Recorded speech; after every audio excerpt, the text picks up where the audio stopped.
Hey everyone, Justin Crumley here with the Cujo Productions channel. Welcome to another edition of The Film Cave. Today we're going to be talking about Shelby Oaks. This is the film that was directed by Chris Stuckman, Chris Stuckman, the movie reviewer on YouTube, and it stars Camille Sullivan.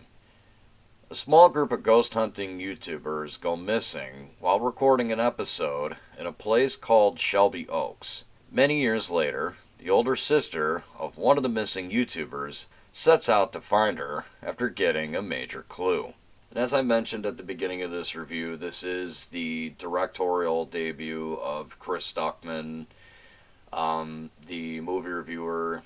I'm sure everybody's heard of him. I'm not going to go over who he is. I will say before I get into this review that I've been a fan of his for a while. I've watched his channel for a long time. It's really cool to see like YouTubers getting opportunities like this. He's not the first. The two guys that directed the film Talk to Me and Bring Her Back were also YouTubers. I always love seeing when YouTubers get opportunities like this, and as a longtime viewer of Chris Stuckman, it is really cool to see somebody I've watched for years finally make a movie on the big screen. Anyway, with all that out of the way, how was the movie? Well, it kind of felt like two different films, and by that I mean it felt like it was two different kinds of movies. The first half of this film, like the first maybe 25, 30 minutes or so, the setup is basically just different clips of the YouTubers as well as some footage of the sister and some news footage of how they disappeared, what's basically gone on. And seeing the old YouTube aesthetic from like 2008 made me remember when I was a freshman in high school and YouTube was still kind of in its infancy at that point. So it was very nostalgic to see all that kind of stuff.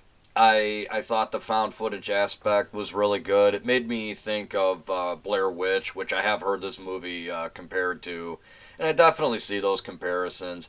I also thought of the film Lake Mungo a couple times, and that was a really good movie. So I really like the found footage slash like YouTube internet footage aspect of the film.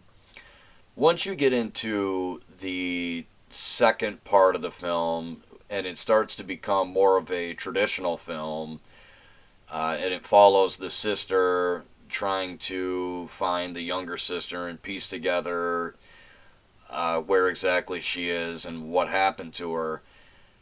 That's where the film kind of lost me a little bit. And I'm not saying that it's bad or that it was like that it necessarily like failed in its message. I just thought a lot of it was a bit incoherent, and when I started to try to piece it all together, it kind of got a little bit confusing for me. It didn't really make a whole lot of sense, is what I'm saying. It isn't so much that the supernatural elements, like that I disliked them or that I thought they were bad. It's that I thought the way they were handled was a little bit overwritten. And I think that comes from Stuckman being a first-time director, first-time writer. There's obviously a lot of things that he wanted to incorporate into this film, and I don't think all of it really meshed. In essence, I'm basically just saying I thought the movie would have been better if it was just like the straightforward found footage, internet kind of broadcast stuff. Kind of like Lake Mungo, where all you're seeing is, you're essentially seeing like a documentary, horror documentary with like old grainy footage. Or maybe something like the Blair Witch Project, where you're seeing in real time the final moments of these YouTubers as they're recording an episode of their show. I think that would have been a better way to go, to just kind of keep it in that ballpark rather than trying to mix in all the stuff that happens after. Yeah, I think really the only critique I have of this film is that it felt a little bit overwritten at times. I want to give a lot of praise to Camille Sullivan. I thought she was really good as the lead. She's definitely the standout performance in this film. She does a great job with the emotions and a lot of what she's given in this film. She nails it. Absolutely. The film is shot well. It looks amazing. I don't want to seem like, I'm like absolutely just dogging it for no reason. I just felt like it was a little bit overwritten, especially in the second part of the film.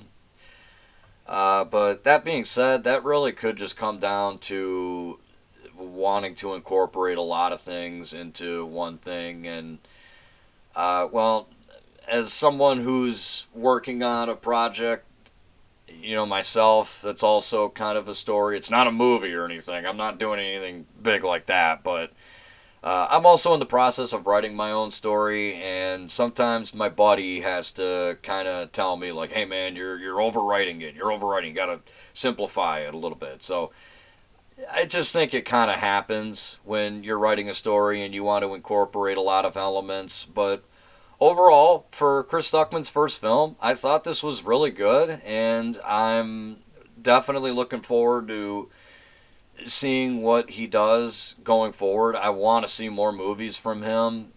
Whether he does more horror films or maybe an action film, whatever the case, I would just love to see what this. I'd love to see what he has to offer other than this.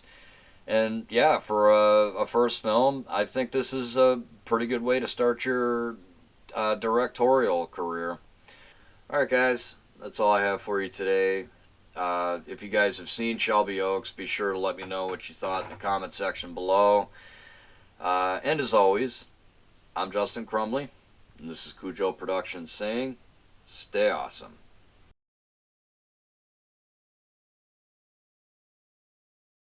And then when you get past the setup and you start to follow. Thank you, ESPN.